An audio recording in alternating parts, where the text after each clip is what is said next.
puasa itu bisa mengendalikan ego, hawa nafsu. Selain puasa nggak ada yang bisa mengendalikan ego, hawa nafsu. Biar kita sholat 5 waktu, qobliyah, ba'diyah, sunat, tasbih, tetap nggak bisa mengendalikan ego, hawa nafsu. Hakikatnya tetap Allah Subhanahu wa Ta'ala. Nama Allah, nama ya Allah. Itu nama Allah itu lebih daripada 3.000 lebih.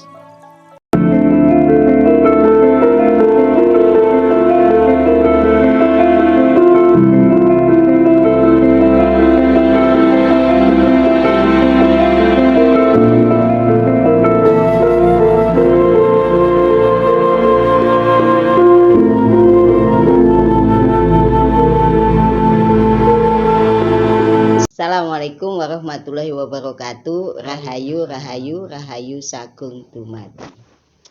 Berjumpa kembali di Padepokan Tirta Sirot Asifa, Ciburial, Cinangneng, Tenjolaya, Bogor Barat, Indonesia. Kita di Padepokan ini di malam Jumat, seperti biasa kita melatih memahami jati diri, berupaya berjumpa sang guru sejati. Guru sejati itu adanya di dalam diri masing-masing. Jadi kalau di sini tidak ada guru, adanya pembimbing. Saya selaku pembimbing spiritual membimbing. Bimbing itu kan dibimbing, dituntun tuh. Dibimbing, sudah sampai pintu, sudah dikasih kuncinya, tinggal masuk. Nah, tinggal mau masuk enggak gitu. Kalau sudah masuk ke dalam, sudah berjumpa, komunikasi, bisa merasakan bagaimana spesialnya kita diberikan hidup menjadi pengamat, penyaksi, bayangan dari sang penguasa alam semesta. Kita sendiri bagian dari semesta itu sendiri. Jadi sebenarnya alam semesta, semesta raya, semesta pribadi itu ada di dalam, bukan di luar. Jadi kalian membutuhkan apapun jangan nyari keluar, carilah ke dalam. Yang akhirnya menjebak, peng jatuh lagi, peng jatuh lagi, peng jatuh, kadang mentok, begitu. Tapi kalau kalian cari ke dalam, dibimbing oleh sang guru sejati, itu sangat istimewa.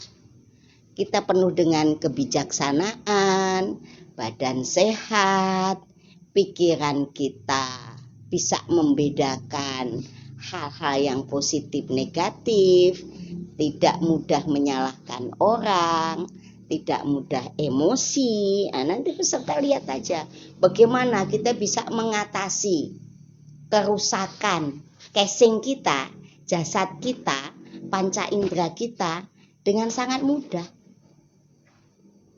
Jadi kita bisa mengelola energi alam semesta ini, terutama oksigen ini, bisa menjadi nutrisi yang positif di tubuh kita. Dengan melatih diri, memahami sang diri pribadi, memahami jati diri, potensi diri, itu nggak bisa tanpa latihan. Semuanya harus latihan. Terus apa hubungannya, Bu, dengan keberlimpahan, kekayaan, kekuasaan dan lain-lain? Kalau kita memahami jati diri, lah kan magnetnya sudah ada. Dia akan menarik semua elemen yang memang dibutuhkan untuk mendukung sang pemimpin manusia spesial ini, insan spesial ini yang punya perangkat-perangkat fitur di dalam tubuh itu yang sangat luar biasa. Dan bisa mengendalikan fitur-fitur negatif. kayak ego, hawa nafsu. Jadi di tubuh kita itu seperti HP ini. Ada fiturnya ini kan macam-macam kan? Ada game, ada ini, ada Google, ada Map, ada di tubuh kita juga sama. Ada fitur-fitur yang negatif dan positif seperti iri, dengki. Ya kalau di Jawa jahil, medakil dan lain, pokoknya yang jelek-jelek sifat-sifat negatif lah gitu ya. Dengan sifat-sifat positif, jadi sifat sedih, sifat rindu dan lain-lain itu semuanya perangkat. Bisa dikendalikan dengan apa? Kesadaran. Kalau kita nggak sadar nggak bisa mengendalikan. Tapi kalau pengen benar-benar mengendalikan itu bisa mencapai keinginan kita, itu kalau ego hawa nafsu hanya satu yang bisa mengendalikan, puasa. Puasa itu bisa mengendalikan ego hawa nafsu. Selain puasa nggak ada yang bisa mengendalikan ego hawa nafsu. Biar kita sholat 5 waktu, qobliyah, ba'diyah, sunat, tasbih, tetap nggak bisa mengendalikan ego hawa nafsu. Bisa adanya dengan lapar. Entah itu caranya puasa gimana, silahkan aja metodenya masing-masing. Kalau orang Jawa puasa itu banyak banget, ada puasa bisu, puasa ngalong, rawat, mutih, wah macam-macam, banyak sekali.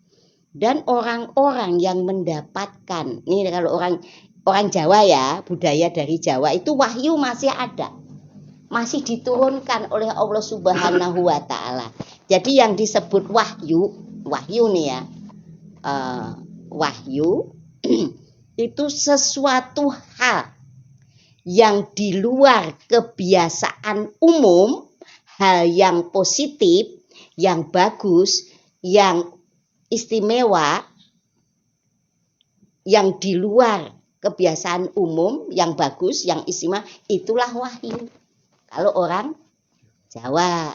Jadi di luar kebiasaan umum. Wahyu kraton, wahyu kepemimpinan, wahyu, wah macam-macam wahyu lah gitu. Itu wahyu masih ada kalau keyakinan budaya Jawa gitu, itu masih ada. Kalau menurut agama Islam kan setelah Nabi Muhammad sudah tidak diturunkan wahyu. Tapi kalau orang Jawa wahyu itu sampai akhir tetap akan diturunkan bagi orang yang memang rajin mendekatkan diri kepada Allah, atau disebutnya tirakat, bertapa dan lain-lain. Cara bertapa itu juga Jawa banyak banget, macam-macam. Ya meditasi ini salah satu bertapa. Jadi dalam pertapaan itu semuanya berupaya untuk memahami jati diri supaya dibimbing sang guru sejati tadi. Guru sejati ada di mana? Di dalam diri kita. Meliputi segala sesuatu yang ada di dalam diri kita. Nah, prosesnya bagaimana? Ini kan prosesnya. Oh, tadi sudah 2 ya. Masalah kaya ya itu jadi magnet, pengendalian diri, terus sehat. Sehat itu karena kita bisa mengelola oksigen. Oksigen, CO2, terus membuang karbon dioksida. O2 mengeluarkan CO2 itu kan. Tapi kalau dikelola kita bisa menyaring potensi yang sangat luas. Bukan kecil.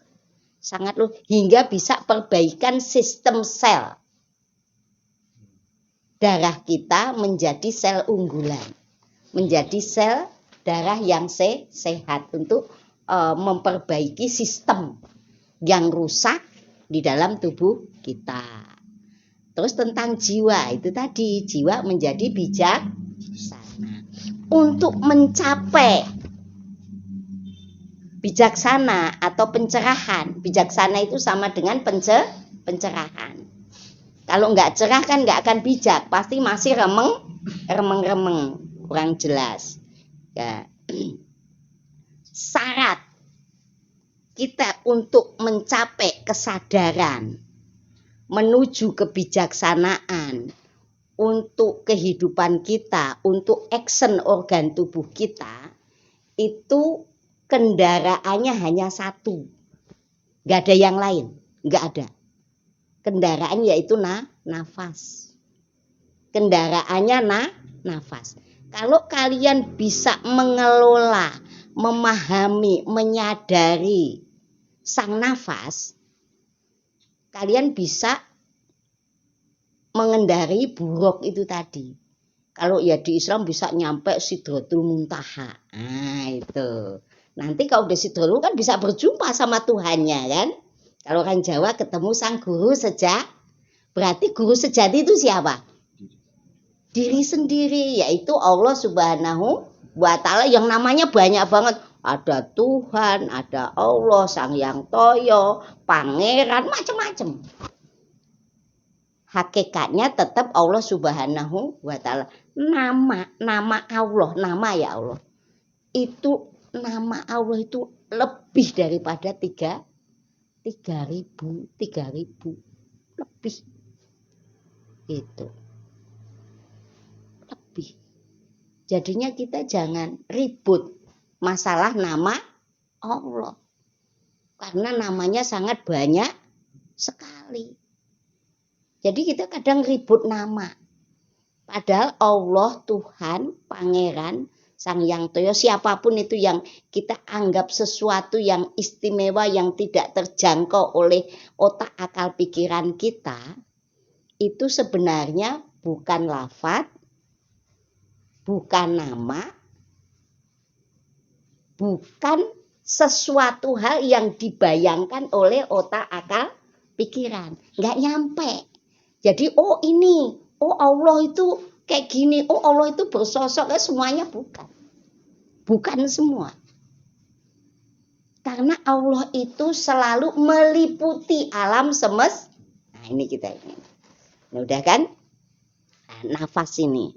Nah ini nafas, kalau kalian pingin banget menikmati keindahan, melebihi. Yang kata kalau orang itu orgasme lah, apa, itu lebih semua itu. Makanya pelaku spiritual itu untuk hubungan intim lah dengan apapun itu kalah semua. Kalah semua. Dia memutuskan untuk bersama dengan komitmen pernikahan atau apa. Itu ada sesuatu yang dia jalan positif sesuai dengan apa yang disinyalkan oleh pikiran. Tapi kalau untuk biologisnya dengan dia memahami proses berkesadaran ini, itu sudah cukup.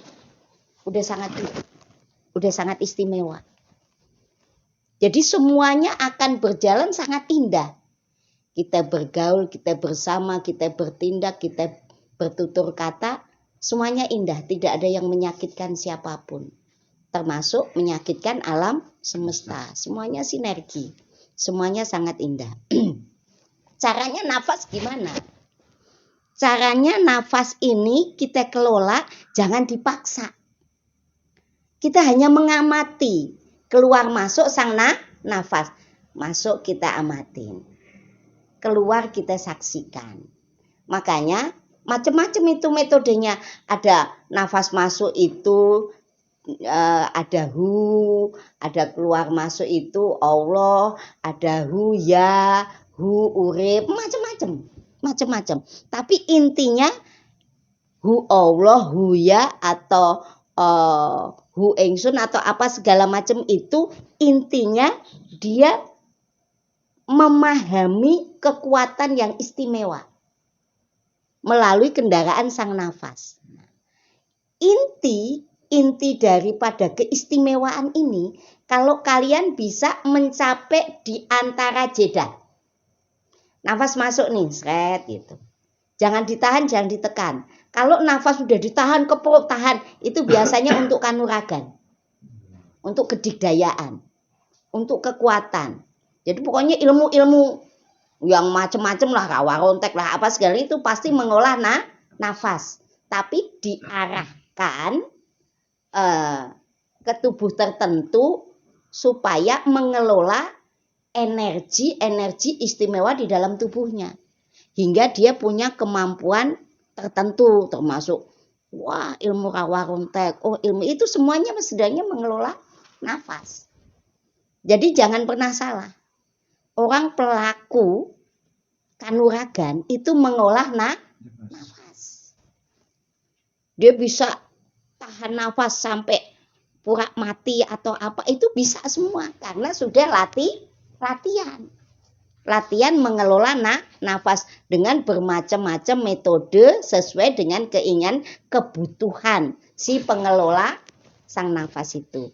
Kalian cari di antara ini nafas masuk ada jeda, ada ruang. Jadi sang maha ruang. Apakah ruang itu Allah? Karena kita nggak akan nyampe apa yang akan kita sampaikan itu sesuai bahwa itu Allah. Tapi kalau kalian bisa memahami sang maha ruang, itu udah istimewa. Kalian akan mencapai kesadaran. Nanti keluar, udah keluar, itu ada jeda lagi. Ada sang maha ruang. Carilah di situ. Makanya di Islam kan ada tumak ninah. Tapi kadang-kadang tumak ninah itu nggak pada diperhatikan. Udah aja sholat begini-begini. Padahal tumak ninah itu salah satu rukun daripada sholat. Kalau rukunnya nggak diiniin kan. Biasa kan sholat ada syarat rukunnya. Antara lain itu tumak ninah.